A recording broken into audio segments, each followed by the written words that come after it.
సుమన్ టీవీలో మీ personal and business promotions కోసం కింది నెంబర్కి కాంటాక్ట్ చేయండి. నా పేరు ఈశ్వర్ ప్రసాద్. ఈరోజు ఇక్కడ కనపాక చెరువు సర్వే నెంబర్ 6 సుమారుగా 14 ఎకరాల చెరువుని ఇలాగా మధ్యలో రోడ్డు వేసేసి అనాధికారికంగా ఈ చెరువుని కబ్జా చేసి ఇక్కడ ఉన్న నాయకులు కావచ్చు, లేకపోతే అధికారులు కావచ్చు, ఏ ఉద్దేశంతో ఇక్కడ ఈ రోడ్డు వేస్తున్నారు అన్నది ఒక విషయం. అలాగే మన అర్బన్ లో తీసుకుంటే సుమారుగా 80 చెరువులు ఉన్నాయండి.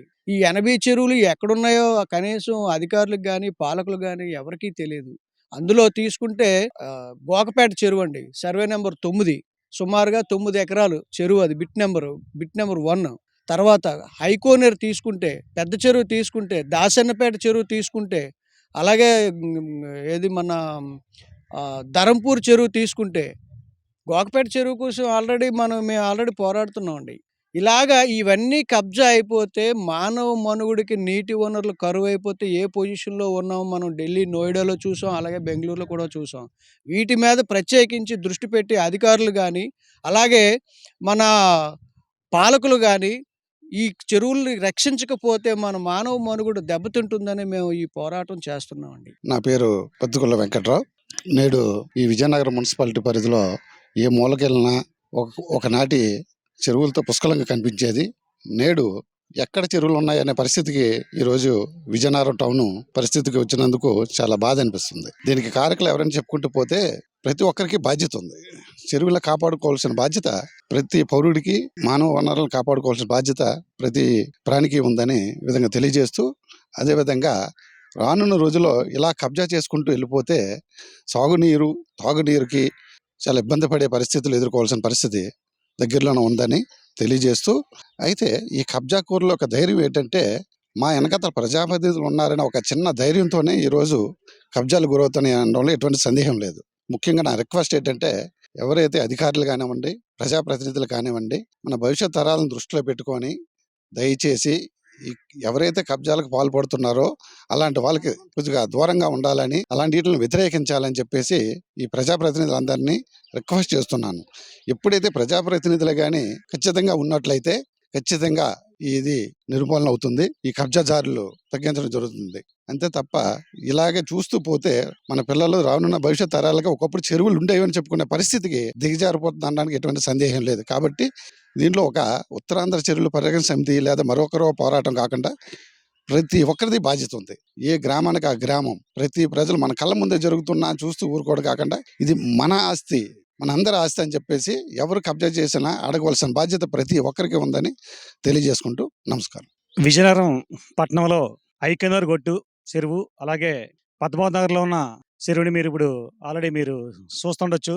ఎంత ఘోరంగా ఆక్రమించారంటే మరీ ఘోరంగా చెరువునంతా కూడా ఆక్రమించేసి 3 అంతస్తుల బిల్డింగులు, అలాగే ఈ పద్మావతి నగర్లో అయితే రకరకాల షాపులు ఏర్పరిచి చెరువుని మొత్తం ఇంచుమించుగా 75% చెరువుని, పద్మావతి నగర్ల చెరువుని కబ్జా చేయడం జరిగింది. దీని వెనక మరి అధికారుల నిర్లక్ష్యం అవుతే అవ్వచ్చు, లేదా రాజకీయ నాయకుల ప్రోత్సాహం అవుతా అవ్వచ్చు. ఏదైనా సరే ఇప్పుడున్న ప్రజెంట్ అధికారులు అందరూ కూడా ఈ ఐకానర్ కూడా చెరువు పైన, అలాగే పద్మావతి నగర్ చెరువు పైన దృష్టి పెట్టి సర్వే నెంబర్లో ఎంతైతే చెరువు ఉందో దాని మీద కొలతలు వేసి, చుట్టూ ఫెన్సింగ్ వేసి అక్కడ ఉన్న ఆక్రమణలన్నీ తొలగించాలని నేను కోరుతున్నాను. నేను ఉత్తరాంధ్ర చెరువుల పరిరక్షణ సమితి విజయనగరం జిల్లా ప్రధాన కార్యదర్శిని. అయ్యా, ఈ రోజు ఇప్పటి వరకు మనకి వాటర్ సోర్సెస్ చాలా ఇబ్బందిగా ఉంది. ఈ చెరువుల్ని కబ్జా చేయడం వల్ల ఇప్పటిదాకా మన విజయనగరం టౌన్ లో 80 చెరువులు ఉండేవి. ఈ 80 చెరువులు ప్రజాప్రతినిధులకు తెలియాలి ఎక్కడెక్కడ ఉన్నాయనేది, లేకపోతే గవర్నమెంట్ సెక్యూరిటీ మన ఆఫీసెస్ తెలియాలి ఇవి ఎక్కడెక్కడ ఉన్నాయనేది. మరి ఎక్కడ ఉండేవి కూడా ఇప్పటిదాకా ఎవరికి తెలియకుండా ఇది కబ్జాలకి చాలా మటుకు గురై ఉన్నాయి. దీనివల్ల రాబోయే తరంలో ఇప్పటికే విజయనగరంలో 2 రోజులకు ఒకసారి 3 రోజులకు ఒకసారి వాటర్ ఇవ్వడం జరుగుతుంది మున్సిపాలిటీ తరఫు నుంచి. అలాగని బోర్లు తీస్తుంటే బోర్లో కూడా వాటర్ రావడం పరిస్థితి వస్తుంది. దీనివల్ల ప్రజానీకం చాలా ఇబ్బంది పడుతుంది.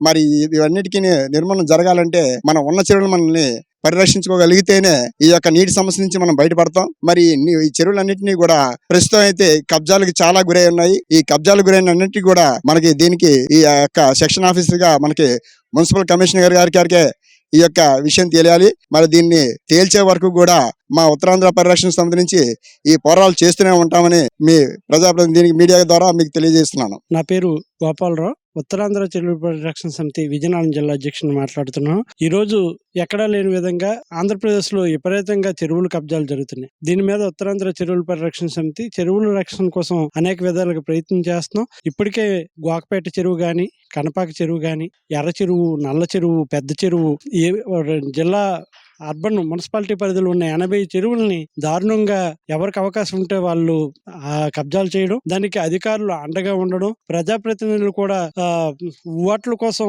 పబ్లిక్ గాని పెద్ద పెద్ద వాళ్ళకి గాని అవకాశాలు ఇవ్వడంతో ఈ రోజు దాదాపు 80 చెరువులు కబ్జా అయ్యే పరిస్థితి ఉంది. ఈ రోజు సాగునీరు మాట వదిలితే కొన్నాళ్ళకి ఇదే పరిస్థితులు కొనసాగితే విజయనగరంలో తాగడానికి నీరు కూడా దొరికే పరిస్థితి ఉండదు. ఎందుకంటే ఇప్పటికే మనం చూస్తున్నాం, దాదాపు ఒక 10-15 సంవత్సరాల క్రితం 30-40 అడుగుల్లో పడే నీరు ఈ రోజు 400-500 అడుగులు బోర్ తీస్తే గానీ వాటర్ దొరికే పరిస్థితి లేదు. మామూలుగా వేసవి కాలంలో నీటి ఎద్దడి ఉండేది, ఇప్పుడు సాధారణంగా అన్ని కాలాల్లోనూ కూడా నీటి దొరికే పరిస్థితి లేదు.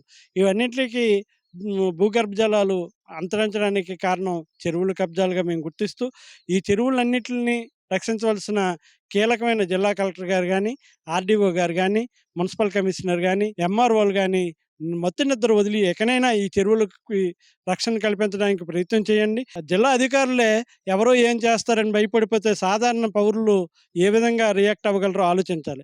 ఈరోజు మనం జిల్లా కలెక్టర్ గారిని కలిస్తే జిల్లా కలెక్టర్ గారు కబ్జాదారుల పేర్లు చెప్పండి, మీరే చెప్పకపోతే విఆర్ఓల పరిస్థితి ఏమంటున్నారు.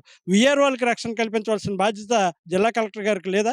జిల్లా కలెక్టర్ గారు ఈ విధంగా మాట్లాడడం మంచి పద్ధతి కాదు. అవసరమైతే చెరువుల కబ్జాల మీద పనిచేస్తున్న మాలాంటి వాళ్ళకి రక్షణ ఇస్తూ కింద స్థాయి అధికారులకు కూడా జిల్లా కలెక్టర్ గారు ప్రొటెక్షన్ ఇవ్వాల్సిన బాధ్యత ఉంది. ఒక బాధ్యతకరమైన జిల్లా కలెక్టర్ గారు ఆ విధంగా మాట్లాడడం మంచిది కాదని మేము ఉత్తరాంధ్ర చెరువుల పరిరక్షణ సమితి తరపున కోరుకుంటున్నాం. నా పేరు అంపోలు రామ్మూర్తి, మాది Vizianagaram inland fishermen cooperative society. మరి ఇక్కడ ఉన్నటువంటి ఈ మహాంతి చెరువు అనేటువంటి చెరువు ఈవేళ కబ్జాకి గురవుతుంది. మేము తాతల తండ్రుల నుంచి కూడా 70 సంవత్సరాల నుంచి ఈ సంఘం రిజిస్ట్రేషన్ చేసుకుని సుమారుగా 400 కుటుంబాలు ఈ చెరువుల మీద ఆధారపడి జీవిస్తున్నాం.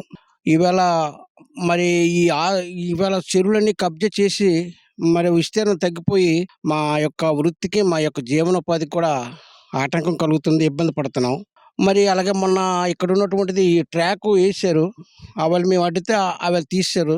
మళ్ళీ వేటకి రాత్రి మీద మొత్తం రోడ్లు వేసి మిగతా ఇంకా చెరువు కూడా నీరు తగ్గించి మొత్తం ఏకం చెరువులు కూడా కబ్జా చేసే ప్రయత్నం చేస్తున్నారు, జరుగుతుంది. మరి దాని మీద మేము కూడాను మాకున్నటువంటి సంబంధిత మా ఫిషరీస్ డిపార్ట్మెంట్కి మరి ఇక్కడ ఈ ట్యాంకులు ఈవేళ మున్సిపల్కి సంబంధించిన ట్యాంకులు కనుక మున్సిపల్ ఆఫీస్కి అలాగే కలెక్టర్ కూడా మేము రిప్రజెంట్ చేసి మేము కూడాను మరి మా యొక్క గోడును వినిపించుకోవడానికి నిర్ణయించుకున్నాం.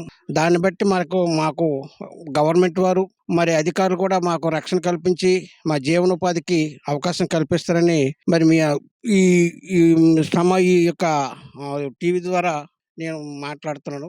మరి మా యొక్క రిక్వెస్ట్ కూడాను పబ్లిక్ కూడా తెలియాలని మీరు దీన్ని డెవలప్మెంట్ చేయమని కోరుతూ విరమించుకుంటున్నాను. నా పేరు అంపోలు భాస్కర్ గారు. నేటికి ఇంచుమించు 40-50 సంవత్సరాల నుంచి చెర్ల మీద మేము జీవించి బతుకుతున్నాం. ఇప్పుడు మా మిత్రుడు చెప్పినట్టుగా ఇంచుమించు 600 కుటుంబాలు చెర్ల మీద బతకాలి. మున్సిపాలిటీ చెర్లు ఉన్నాయి, మాకు తప్ప ఇంకేటి లేవు. పంచాయతీ 2-3 ఉన్నాయి కానీ అది దూరంగా ఉన్నాయి. కానీ గ్రామంలో టౌన్ నుండి మున్సిపాలిటీ చెర్ల మీద మేము జీవిస్తున్నాం. ఈ చెర్లను ఏం చేస్తారంటే ఆక్రమించి మత్స్యకారులకి పంట లేకుండా చేస్తున్నారు. గతంలో తెలియదు కానీ ఒక 14 ఎకరాలు 15 ఎకరాలు ఉండిస్తా. అది ఇక ఆ బిల్డింగ్ ఈ బిల్డింగ్ మొత్తం అలాగా అంటే మన పేర్లు చెప్పలేము. ఈ కింద డౌన్ అంతా చాలా ఫ్రీగా వాటర్ పోయేది, అక్కడ ఉండేది కాదు, రైతులకి ఇబ్బంది ఉండేది కాదు. ఈ వాటర్ ఏమవుతాయి ఈ పాక ఆ పాక యాక కబ్బి చేశారు, గట్లు కూడా తగ్గొడేస్తున్నారు, కింద గోళ్ళు కడిసి బిల్డింగ్ లేపిస్తారు. ఒకేసారి అడిగితే నా మీద ఒక మనిషి అక్కడ తిరగబడ్డా అనమాట. కాబట్టి ఇప్పుడు కూడా ఇల్లు కూడా చూపిస్తాను నేను. తిరగబడినప్పటి నుంచి ఒకనేం చేస్తారు, రాత్రి మీద చెత్తలు గిత్తలు పోసేస్తారు, ఏమవుతుంది నెట్లు తోసేస్తున్నాయి. ఈ చెత్తలంతా చెత్తలు పోసేస్తారు మూలని, అవి ఏమవుతుంది పారుదల ఏమవుతుంది నెట్లు తోసి నెట్లు గంటేస్తున్నాయి. ఇప్పుడు మేము పోతున్నాం, రైతు పడిపోతున్నాడు, రైతు కూడా పంట ఒకలాగా రైతులు పోయాయి అనమాట. ఇప్పుడు ఏదంటే ఇప్పుడు పంటలు లేవు కాబట్టి రైతులు ఉగ్గిస్తారు. ఇప్పుడు మరి వాళ్ళు పట్టించుకోవట్లేదు. బాగా గట్లు కూడా బాగా కొట్టిసాయి. 2-3 సార్లు గట్లు కూడా మా సొంత రూపాయలతో వేయించాం. అది కూడా గ్రామంలో కూడా వాళ్ళు కలిసి గట్లో ఏమి వేయించాం. అదే అండి మా కోరిక ఏంటంటే చెరువులు కబ్జా చేయకుండా మత్స్యకారులకు ఇమ్మని మా కోరుతున్నాను.